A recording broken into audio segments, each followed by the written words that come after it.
breaking news this morning out of St. Anne. A house fire turns deadly. What we're learning about the woman killed. Former President Donald Trump is off the ticket. The overnight decision by an Illinois judge less than 3 weeks before the state's Republican primary. Spring-like temperatures return this weekend, but before that, a little rain and snow for the Friday morning commute. We'll detail when the worst of the weather moves through.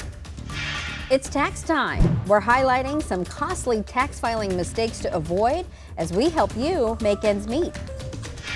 He had untold freedoms going on this expedition trip. St. Louis is the gateway to the West, the starting point of Lewis and Clark's journey to map the American West. Today, we'll highlight a third man, a slave, who made a crucial difference in the expedition.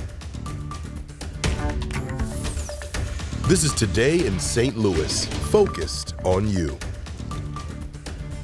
Well, if you did all the math, you realize that today is leap day. February the 29th, and look at that sunrise. Oh, that is beautiful. It's like someone just painted a picture.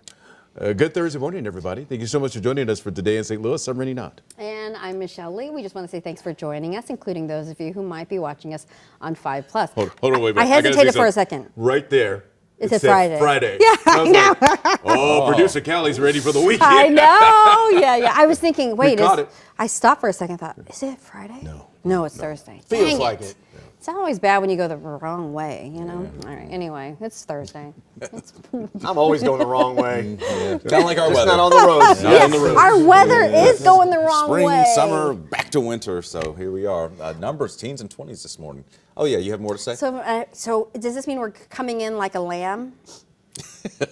All I hear in my ear is rap. I know. Yeah, we can go over and talk about that. Okay. We are going to march like a lamb for at least a few days. But I will say this, tomorrow there's rain and snow coming. So, you know, lion and a lamb, St. Louis style. We get both, all of it. There's that sunrise we just showed you. 27 out the door at Lambert, 18 in Mount Vernon. It's 18 in Chesterfield, 17 in Warrenton, and 19 in Flora. Yeah, no 80s like we had just a couple of days ago. St. Louis weather. We will have highs today in the 50s, but this is close to where we should be for daytime highs, at least this time of year. We'll talk about the rain and snow for tomorrow, plus a warm-up for the weekend that is coming up. All right, let's go over to Paul and track our morning traffic. Good morning, Paul. What's happening on the roads? Well, thank you very much, Anthony. Yeah, construction, that's my beat. Always talking about what's happening in, on our roadways. And this 55 construction project can really bog you down. And a few announcements yesterday afternoon about closures that happened tonight and over the weekend. This is one of our MoDOT cameras on 55, and you're moving, but there are lane closures if you inspect it closely, which again, I said was my thing. I don't want you to have to do it, but that'll be going northbound starting tonight, should reopen in the morning, and then over the weekend, it's southbound there at Broadway, Carondelet, and they'll have you exit actually a little bit closer to River City. We'll have another take of traffic coming your way soon.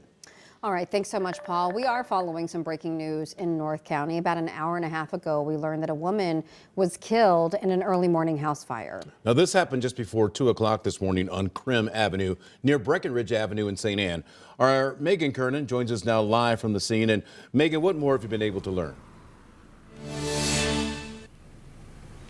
Rennie and Michelle, as you just said, the woman who lived here has died from her injuries. She was rushed to the hospital following the early morning fire, and fire crews and police just left the scene here. And as you can see behind me, the windows and doors are all boarded up and the home is heavily damaged. Now, crews arrived to the scene just before 2 a.m. on Krim Avenue near Breckenridge Avenue. The battalion chief for community fire protection says the fire started in the living room and the woman was found not far from there.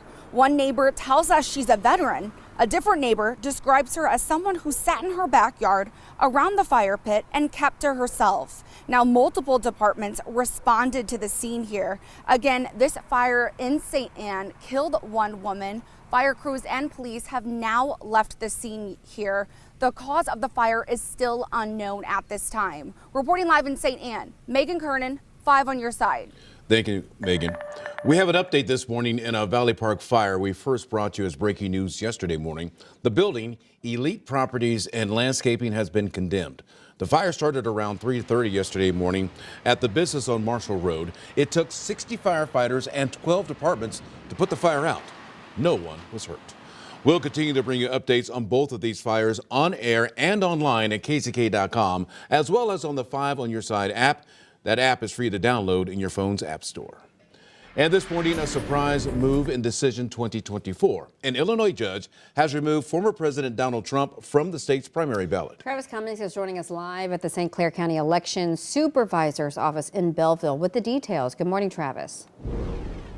Good morning, Michelle and Rennie. The judge's decision late yesterday is based off of the 14th Amendment's insurrectionist ban. Now, the judge did put her ruling on hold to give former President Donald Trump and his team some time to appeal. Let's get into this because election season is well underway here. Now, Cook County Circuit Court Judge Tracy R. Porter ruled that based on Trump's, quote, engaging in the insurrection on January 6, 2021, his name should be removed from the ballot.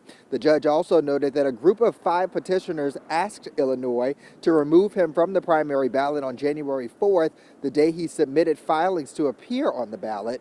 Trump's campaign spokesperson bashed the ruling in a statement, arguing it was, quote, unconstitutional, and added they will appeal this. He also lashed out at Porter, calling her, quote, an activist Democrat judge.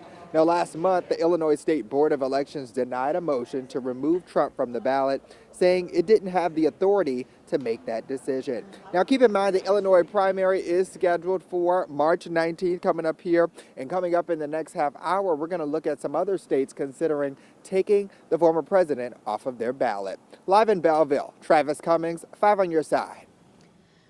Thanks so much, Travis. This morning, we know this April, the U.S. Supreme Court plans to hear former President Trump's immunity claim in the election interference case. And so that means the case will be on hold and no trial will be held until the high court makes a ruling.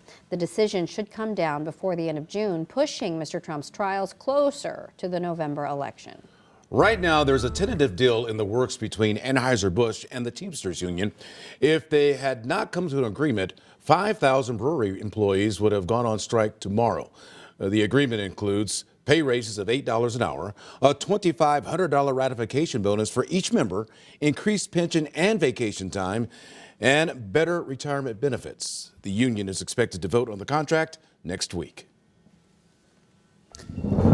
All right, let's check our weather first forecast this morning as you get the kids up and at 'em and they head off to the bus stop. Just keep in mind, it is very, very cold out the door. Teens and 20s as you head out right now. But we'll have a cool, sunny day on the way as numbers climb where they should be for this time of year, which is right about near 50 degrees. Now, I know that we had summer air this week, but we're still in winter, and we actually have a round of rain and snow on the way tomorrow. Now, I'm not expecting huge impacts from this, but it's going to come down during the morning commute, mixing with rain and snow, but snowfall accumulation here is not expected. It will in fact change to all rain as we head towards midday, whatever's left behind, as temperatures start to climb into the 40s and 50s. So here's the futurecast, and you can see how the showers mixing with the snow will come in about 2, 3 o'clock in the morning, and these should clear away somewhere around 6, 7, or 8, maybe lingering later if this comes together, but you can see how a lot of this just kind of falls apart as it clears away. And then we get ready for a warm weekend. We'll talk about that in the extended forecast. That's coming up in a few minutes.